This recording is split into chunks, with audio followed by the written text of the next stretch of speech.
ಓಡಿಸ್ತಿರೋ ಗಾಡಿ ಬಹಳ ದುಬಾರಿದೆ ಅಂದ್ರೆ ರಾಜಲಕ್ಷ್ಮಿ ದೊಡ್ಡ ಕುಳನೇ. ಹಾಗಾದ್ರೆ ಆರಾಧನೆ ಹೋಗ್ತಿರೋದು ದೊಡ್ಡ ಮನೆಗೆ. ಇರ್ಲಿ ಇರ್ಲಿ ಮಗಳೇ, ನೀನು ಹೋಗಮ್ಮ, ಮುಂದೆ ಇದೆ ಮಾರಿ ಹಬ್ಬ.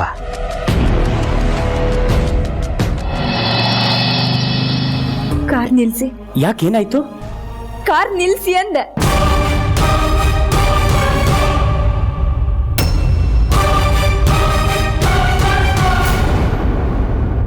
ರೀ ಮುನಿಯಮ್ಮ,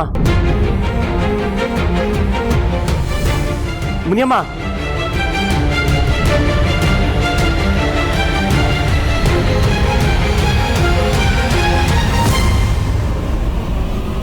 ಆರಾಧನವ್ರೆ, ಎಲ್ಲಿಗೆ ಹೋಗ್ತಿದ್ದೀರಾ? ಎಲ್ಲಿಗೋ ಹೋಗ್ತೀನಿ, ಆದ್ರೆ ನಿಮ್ ಜೊತೆ ನಿಮ್ ಮನೆಗೆ ಮಾತ್ರ ಬರಲ್ಲ. ಆರಾಧನವ್ರೆ, ನನಗೆ ಅರ್ಥ ಆಗತ್ತೆ ನಿಮ್ ಮನ್ಸಲ್ಲಿ ಏನಾಗ್ತಿದೆ ಅಂತ. ಆದ್ರೆ ನೀವು ನಮ್ಮ ಮನೆಗೆ ಬಂದ್ರೆ ಸತ್ಯ ಏನು ಅಂತ ನಾನ್ ಗೊತ್ತು ಮಾಡಿಸ್ತೀನಿ. ಸತ್ಯದ ಬಗ್ಗೆ ನೀವು ಮಾತಾಡ್ಬೇಡಿ. ಇಷ್ಟು ದಿನ ನನ್ನ ಜೊತೆಗಿದ್ದು ಒಂದು ದೊಡ್ಡ ಸತ್ಯನ ಮುಚ್ಚಿಟ್ಟಿದ್ರಿ ನೀವು. ಕೊನೆ ಪಕ್ಷ ನಿಮ್ಮಪ್ಪನ ನಿಮ್ಗೆ ತೋರಿಸಿ ಅವ್ರು ನನ್ನ ಶತ್ರು ಅಂತ ಹೇಳಿದಾಗ ನಾನು ಅವ್ರ ಮಗ ಅಂತ ಒಂದ್ ಮಾತು ಹೇಳಿಲ್ಲ ನೀವು. ನೀವೀಗ ಬೇರೆ ಏನೋ ಸತ್ಯ ಇದೆ ಅಂದ್ರೆ ಮತ್ತೊಂದು ಮೋಸ ಮಾಡೋದಕ್ಕೆ ಹೊರಟಿದ್ದೀರಾ. ಯಾಕೆ ಇದೆಲ್ಲ ಮಾತಾಡ್ತಾ ಇದ್ದೀರಾ? ಇದೆಲ್ಲ ಸಾಲದು ಅಂತ ನನ್ನನ್ನ ಪ್ರೀತಿಸೋದ್ ಬೇರೆ. ಪ್ರೀತಿ ಅರ್ಥ ಗೊತ್ತಾ ನಿಮ್ಗೆ? ನೀವ್ ನನ್ನನ್ ಪ್ರೀತಿಸೋದ್ ನಿಜಾನೇ ಆಗಿದ್ರೆ ಆ ಪ್ರೀತಿ ಆಗಿದ್ದ ದಿನನೇ ನೀವ್ ನನಗ್ ಯಾರು ಅಂತ ಹೇಳ್ತಿದ್ರಿ. ಹೀಗೆ ಸುಳ್ಳಿನ ಬದುಕ್ತಾ ಇರ್ಲಿಲ್ಲ. ನಾನು ಇವತ್ತು ಏನೇ ಹೇಳಿದ್ರು ನಿಮ್ಗೆ ನೆಪ ಅಂತ ಅನ್ಸುತ್ತೆ. ದಯವಿಟ್ಟು ನನ್ನನ್ನ ನನ್ ಪಾಡಿಗೆ ಬಿಟ್ಬಿಡಿ. ನಾನು ನಮ್ಮನೆಯಿಂದ ನಿಮ್ ಜೊತೆ ಕೊಟ್ಟಿದ್ದೆ ನಮ್ಮಮ್ಮಗ್ ನೋವಾಗ್ಬಾರ್ದು ಅಂತ ಅಷ್ಟೇ. ಅದ್ರ ಅರ್ಥ ನಿಮ್ ಜೊತೆ ಬದುಕೋಕೆ ನಿಮ್ ಮನೆಗ್ ಬರ್ತಿದ್ದೀನಿ ಅಂತ ಅಲ್ಲ. ನಮ್ಮಪ್ಪನ್ ಸಾವಿಗೆ ಕಾರಣ ಆದವ್ರ ಮನೆಗೆ ನನ್ ಸತ್ರು ಕಾಲಿಡಲ್ಲ. ನೋಡಿ, ಮತ್ತೆ ಹೇಳ್ತಾ ಇದೀನಿ, ನಮ್ಮಪ್ಪ ನಿಮ್ಮಪ್ಪನ ಸಾವಿಗೆ ಕಾರಣ ಅಲ್ಲ. ಸತ್ಯ ಬೇರೆನೇ ಇದೆ. ನಿಮ್ಮಪ್ಪ ಅಲ್ವಾ? ಅದಕ್ಕೆ ಹೀಗೆ ಮಾತಾಡ್ತಿದ್ದೀರಾ. ಅವ್ರನ್ನ ನೀವು ಬಿಟ್ಕೊಡ್ತೀರಾ? ಅವ್ರಿಗೋಸ್ಕರ ಸತ್ಯನ ಸುಳ್ಳು ಮಾಡ್ತೀರಾ, ಸುಳ್ಳನ್ನ ಸತ್ಯ ಮಾಡ್ತೀರಾ ಬೇಕಿದ್ರೆ. ಈ ಶ್ರೀಮಂತರ ಬುದ್ಧಿ ನನಗೆ ಗೊತ್ತಿಲ್ಲ. ಇಲ್ಲ ಕಣೆ, ನಮ್ಮಪ್ಪ ಅಂತ ಹೇಳ್ತಿಲ್ಲ. ನೀವತ್ತು ನಮ್ಮಪ್ಪನ್ ತೋರಿಸಿ ಕೊಲೆಗಾರ ಅಂತ ಅಂದಾಗ ನಾನ್ ನಿಜ ಅಂತಾನೆ ಅನ್ಕೊಂಡೆ. ನಮ್ಮಪ್ಪನ ಹತ್ರ ಮಾತಾಡಕ್ಕೆ ಹಿಂದೆ ಮುಂದೆ ನೋಡ್ದೆ. ಆಮೇಲೆ ಗೊತ್ತಾಯ್ತು ಅವ್ರು ಯಾವ ತಪ್ಪು ಮಾಡಿಲ್ಲ ಅಂತ. ನಿಮಗೂ ಎಲ್ಲ ಸತ್ಯ ಅರ್ಥ ಆಗತ್ತೆ ರೀ, ಅವಾಗೆಲ್ಲ ಸರಿ ಹೋಗುತ್ತೆ. ನಾನವತ್ತು ನನ್ನ ಪ್ರೀತಿನ ಹೇಳ್ಕೋಬೇಕು ಅಂತ ಬಂದಾಗ ನನ್ನ ಐಡೆಂಟಿಟಿ ಹೇಳನ್ನ ನಾನೇ ಸುಶಾಂತ್ ರಾಜ್ ಪ್ರಧಾನ್ ಅಂತ ಹೇಳ್ಬೇಕು ಅಂತಾನೆ ಇದ್ದೆ. ಆದ್ರೆ ನೀವು ನಮ್ಮ ಮನೆತನನ ದ್ವೇಷಿಸ್ತೀನಿ ಅಂತ ಹೇಳಿದಾಗ ನಂಗೆ ಧೈರ್ಯನೇ ಬರ್ಲಿಲ್ಲ ರೀ. ನೋಡಿ, ಇದರಿಂದ ನಿಮಗೆ ಮೋಸ ಮಾಡ್ಬೇಕು ಅಂತ ಯಾವ ಉದ್ದೇಶನೂ ಇರಲಿಲ್ಲ. ನಿಮ್ಮನ್ನು ಕಳ್ಕೋಬಾರ್ದು ಅಂತ ನಾನು ಇಷ್ಟೆಲ್ಲ ಮಾಡಿದೆ. ನನ್ನ ನಂಬಿ ಪ್ಲೀಸ್, ನಿಮ್ಮ ನನ್ನ ಮನಸಾರೆ ಪ್ರೀತಿ ಮಾಡ್ತೇನೆ ಆರಾಧನ. ನನ್ನ ಪ್ರೀತಿಗೋಸ್ಕರ ಇದೊಂದು ಅವಕಾಶ ಕೊಡಿ. ಸಾಕು, ನೀವು ಕಟ್ಟಿರೋ ಈ ಅಷ್ಟು ದಾರ 20 ವರ್ಷಗಳ ನನ್ನ ಕಣ್ಣೀರನ್ನ, ಕಷ್ಟನ, ನಿಮ್ಮ ಅಪ್ಪನ ಮೇಲಿರೋ ದ್ವೇಷನ ಕಡಿಮೆ ಮಾಡುತ್ತೆ ಅಂತ ಯಾವ್ದೇ ಕಾರಣಕ್ಕೂ ಅನ್ಕೋಬೇಡಿ. ನೀವು ನನ್ನ ಗಂಡನೂ ಅಲ್ಲ, ನನ್ನ ಹೆಂಡತಿನೂ ಅಲ್ಲ. ಇನ್ ಮುಂದೆ ನಿಮ್ ದಾರಿನೇ ಬೇರೆ, ನನ್ ದಾರಿನೇ ಬೇರೆ. ನನ್ ದಾರಿಗೆ ಅಡ್ಡ ಬರಬೇಡಿ. ಕಥೆ ಅಲ್ಲ, ಇದು ಸತ್ಯ. ಶಿವು ಸಾವಿಗೆ ಧರ್ಮ ಕಾರಣ ಅಲ್ಲ ಅಲ್ಲ ಅಲ್ಲ.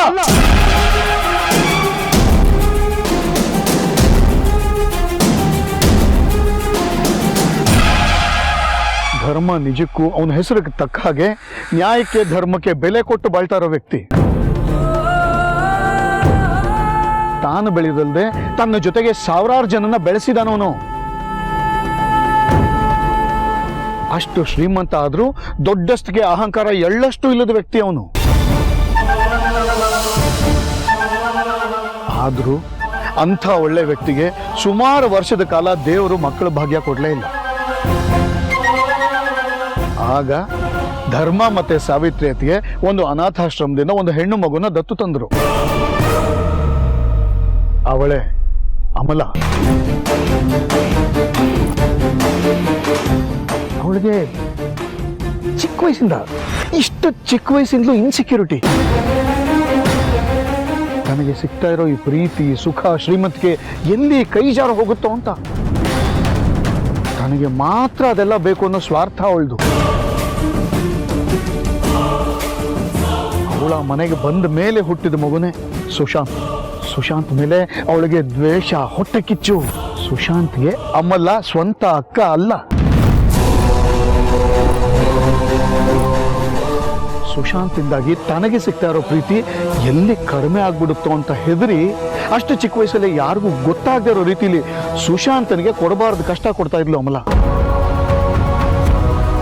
ಪಾಪ ನಮ್ಮ ಸುಶಾಂತ, ಅವನಿಗೆ ಇಂಥ ವಿಷಯಗಳಲ್ಲೆಲ್ಲ ತಿಳುವಳಿಕೆ ಕಡಿಮೆ. ಬೆಳ್ಳಗಿರೋದೆಲ್ಲ ಹಾಲು ಅಂತ ನಂಬಿಡ್ತಾನೆ.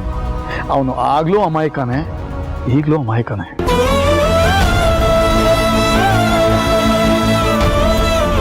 ಈ ವಿಚಾರ ಎಲ್ಲ ನಿಮ್ಮ ತಂದೆ ಶಿವು ಗಮನಿಸ್ತಾನೇ ಇದ್ದ. ಒಂದು ದಿನ ಆ ಪುಟ್ಟ ಹುಡುಗಿನ ಕರೆದು ಬುದ್ಧಿ ಹೇಳ್ದ. ಇದೇ ಥರ ಮಾಡ್ತಾ ಇದ್ರೆ ಧರ್ಮನಿಗೆ ಹೇಳಿ ನಿನ್ನ ಮತ್ತೆ ಅನಾಥಾಶ್ರಮ ಕಳಿಸ್ಬಿಡ್ತೀನಿ ಅಂತ ಸುಮ್ಮನೆ ಹೆದರಿಸ್ದ ಅಷ್ಟೇ. ಅದಕ್ಕೆ ಅವಳು ಏನ್ ಮಾಡಿದ್ಲು ಗೊತ್ತಾ?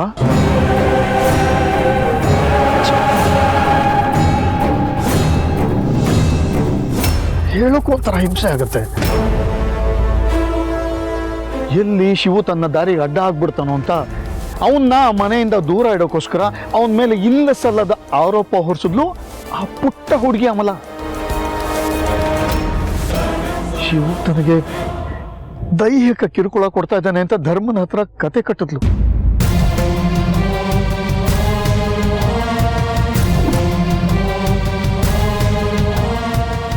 ಏನ್ ಹೇಳ್ತಿದ್ರ ನೀವು?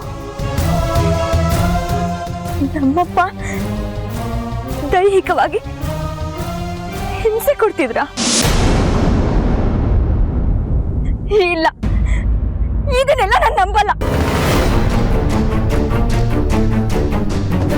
ಒಬ್ಬ ತಂದೆಯಾಗಿ ಧರ್ಮ ಪಾಪ ಇದಕ್ಕೆ ಇನ್ನು ಹೇಗೆ ತಾನೇ ಪ್ರತಿಕ್ರಿಯೆ ಕೊಡ್ತಾನೆ? ಧರ್ಮ ತನ್ನ ಸ್ನೇಹಿತ ಏನು ಅಂತ ತನಗೆ ಗೊತ್ತಿದ್ರು ಇದನ್ನ ನಮ್ಮದೇ ಇರಕ್ಕೆ ಸಾಧ್ಯ ಆಗ್ಲಿಲ್ಲ. ಅಮಲ ಎದುರುಗಡೆ ಶಿವನ ಬೈದ, ಆಮೇಲೆ ನಿಧಾನಕ್ಕೆ ವಿಷಯ ಮಾತಾಡೋಣ ಅಂತಲೂ ಇದ್ದ. ಆದರೆ ಶಿವು ಈ ವಿಚಾರವಾಗಿ ತುಂಬಾನೇ ನೊಂದ್ಕೊಂಡ್ಬಿಟ್ಟಿದ್ದ. ಅವತ್ತು ಧರ್ಮ ಶಿವನ ನೋಡೋಕೆ ಅಂತಲೇ ಹೊರಟಿದ್ದ. ಅಷ್ಟರಲ್ಲಿ ಶಿವು ತೀರ್ಕೊಂಡ್ಬಿಟ್ಟ ಅನ್ನೋ ಸುದ್ದಿ ಅವನ ಕಿವಿ ಮುಟ್ಟಿತು.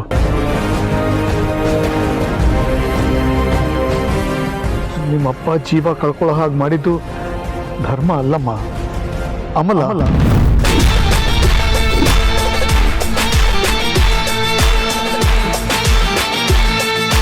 ನೀನು ನಂಬಿದ್ರು ನಂಬದೆ ಹೋದ್ರು ಇದೇ ಸತ್ಯ. ಧರ್ಮ ಅಂತೂ ತನ್ನ ಗೆಳೆಯನ ಸಾವಿಗೆ ತಾನೇ ಕಾರಣ ಅದೇ ಅಂತ ಪ್ರತಿ ದಿನ ಕೊರಗ್ತಾ ಇದ್ದಾನೆ. ಅವಳು ಎಂಥವಳು ಅಂತ ಆ ಮನೆಯಲ್ಲಿ ಯಾರಿಗೂ ಗೊತ್ತಿಲ್ಲ. ಗೊತ್ತಿರೋ ನಾನು ಕೂಡ ಅಲ್ಲಿ ಯಾರಿಗೂ ಏನು ಹೇಳಕ್ಕಾಗ್ತಿಲ್ಲ. ಯಾಕೆಂದ್ರೆ ಅವಳೊಂದು ವಿಷ ಸರ್ಪ. ಅವಳಿಂದಾಗಿ ಆ ಮನೆಗೆ ಆಪತ್ತಿದೆ ಅಮ್ಮ. ಸುಶಾಂತನಿಗೂ ತೊಂದರೆ ಇದೆ.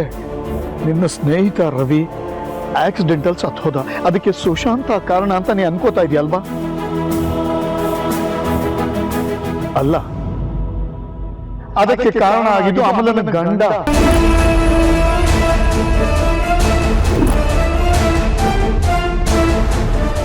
ಅಕ್ಕನ ಗಂಡ ಮಾಡಿದ ತಪ್ಪನ್ನ ತನ್ನ ಮೇಲೆ ಹೊತ್ಕೊಂಡ ಸುಶಾಂತ. ಯಾರಿಗೋಸ್ಕರ?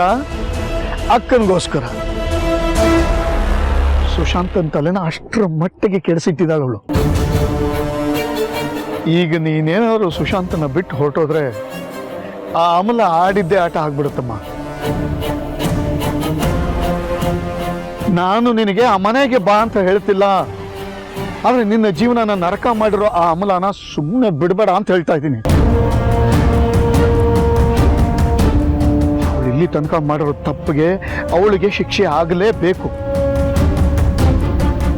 ಮುಖ್ಯವಾಗಿ ಒಳ್ಳೆತನದ ಮುಖವಾಡ ಹಾಕೊಂಡು ಬದುಕ್ತಾ ಇರೋರು ಬಣ್ಣನ ಬಯಲು ಮಾಡಬೇಕು.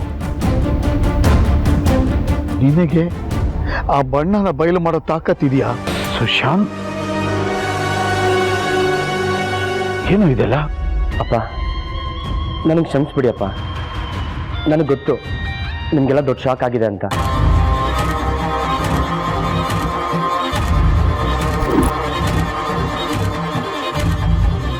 ನಾನು ಆರಾಧನಾ ಅವ್ರನ್ನ ಒಂದು ಅನಿವಾರ್ಯ ಪರಿಸ್ಥಿತಿಲಿ ಮದುವೆ ಆಗಬೇಕಾಯ್ತು.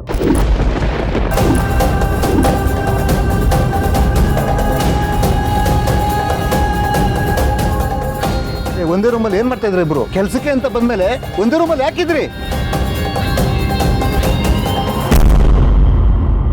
ನಿನ್ನೆ ಚಿಕ್ಕಮಂಗ್ಳೂರಿನ ಒಂದು ಹೋಮ್ ಸ್ಟೇನ ಸಿಗ್ಬಿದ್ದಿದ್ದಾರೆ. ಈಗ ನೀನು ಯಾರೇ ಮದ್ವೆ ಆಗ್ತಾರೆ? ಯಾರೇ ಮದ್ವೆ ಆಗ್ತಾರೆ? ನೀನ್ ಆಗ್ತೀಯೇನೋ ಅವಳನ್ನ? ನೀನ್ ಮದ್ವೆ ಆಗ್ತೀಯೇನೋ?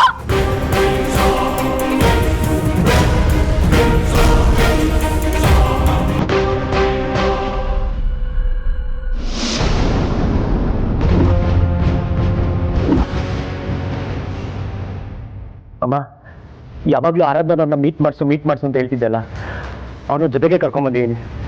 ನಮ್ಮಿಬ್ಬರಿಗೂ ಆಶೀರ್ವಾದ ಮಾಡಮ್ಮ.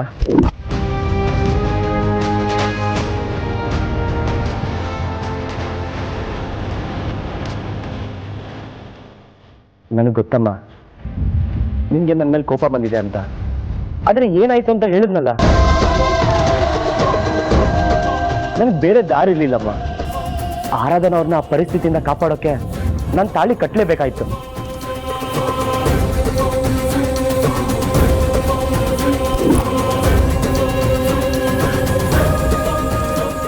ಹಾಗಂತ ಇಷ್ಟ ಇಲ್ಲದೆ ತಾಳಿ ಕಟ್ಟಿಲ್ಲ.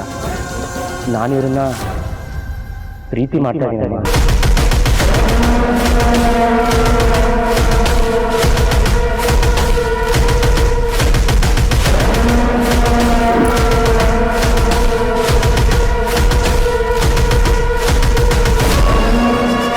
ಇಷ್ಟು ದಿನ ನನ್ನ ಮನಸ್ಸಲ್ಲಿ ಇವ್ರ ಬಗ್ಗೆ ಇದ್ದಿದ್ದ ಪ್ರೀತಿ ನಿನ್ಗೆ ಅರ್ಥ ಆಗಿತ್ತು. ಅದನ್ನ ಆರಾಧನಾ ಹತ್ರ ಹೇಳ್ಕೊಂತ ನೀನೇ ಎಷ್ಟೋ ಸತಿ ಹೇಳಿದ್ದೆ.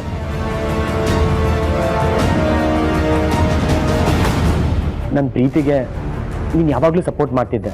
ನನ್ಗೀಗಲೂ ಅದೇ ಸಪೋರ್ಟ್ ಬೇಕಮ್ಮ.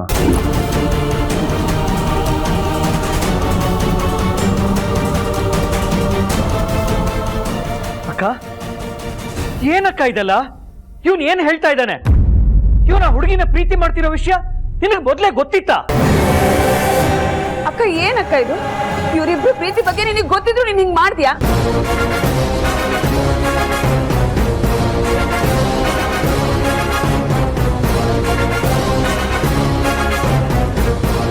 ಅದಕ್ಕೆ ದಯವಿಟ್ಟು ನನ್ನ ಮಾತು ಕೇಳಿ. ಮನೆಯವರು ಯಾರಿಗೂ ತಿಳಿಸದೆ ಮದುವೆ ಆಗಿ ತಪ್ಪೇ ಹೌದು, ಆದರೆ ಆ ಸಂದರ್ಭಕ್ಕೆ ಸುಶಾಂತ್ ಸರಿಯಾದ್ದನ್ನೇ ಮಾಡಿದ್ದಾನೆ. ಹೆಣ್ಣಿನ ಜೀವನ ಕಾಪಾಡಿದ್ದಾನಂತೆ ಅವನು.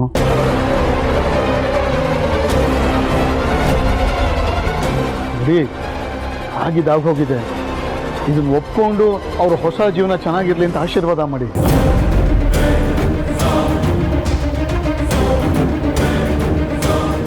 ಅದು ನಿಮ್ಮ ಕರ್ತವ್ಯ ಅಲ್ವಾತ್ಗೆ. ನೋಡಿ, ಮಿಕ್ಕಿದೇನೇ ಇದ್ರು ಆಮೇಲೆ ಮಾತ್ರ. ಮದುಮಕ್ಕಳನ್ನ ಹೀಗೆ ಬಾಗಿಲಲ್ಲಿ ನಿಲ್ಸ್ಕೊಳ್ಳೋದು ಸರಿ ಇಲ್ಲ. ಮನೆ ತುಂಬಿಸ್ಕೊಳ್ಳಿ ಅದಕ್ಕೆ.